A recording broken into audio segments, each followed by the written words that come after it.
What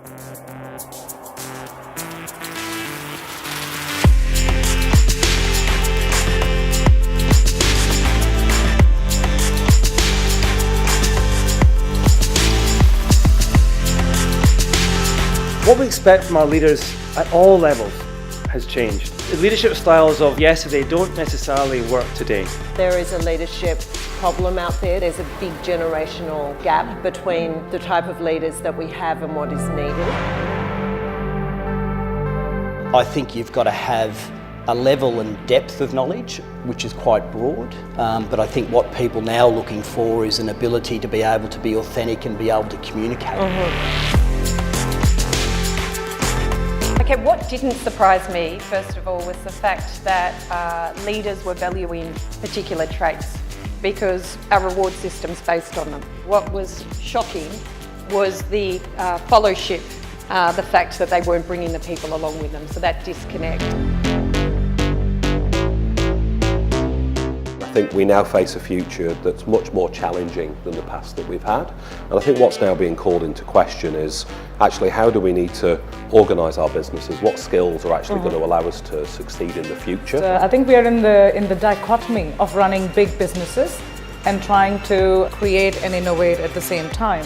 That's stretching the current leadership, but also forcing organizations to look beyond what they defined as leadership skills in the past, which you see in the research. They need to be inquisitive, they need to be curious, and from a leadership point of view, it's encouraging to be able to be sitting in a room with a group of leaders who want to ask questions. The outcomes that you get financially are a result of what you do and how you do it.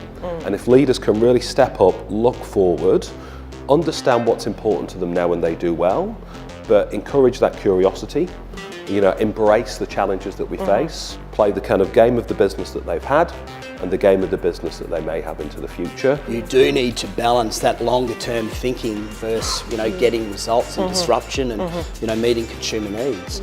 Authenticity is actually unique to the individual. It's actually very much about who you are. Identifying your true north and leading from within is your responsibility. Leadership is critical in who we bring into our organisation, and it's going to be front and centre in how we promote. I'm now looking for leaders who can show diversity of experience. I often talk about hiring in key leadership positions, the T people. They are broad enough and deep enough, and they can move between different altitudes. What creative thinking, what innovative thinking have they brought to the conversation to disrupt what we're doing to get a better outcome? The new generation, the reason why they want to work, that will be the number one driver of their motivation. And also taking into account that we are living in a much more complex world. Great leadership is the difference of what makes an organisation thrive. When you recruit, don't simply look at the functional capability of a leader, but look at how that leader will help you realise your vision.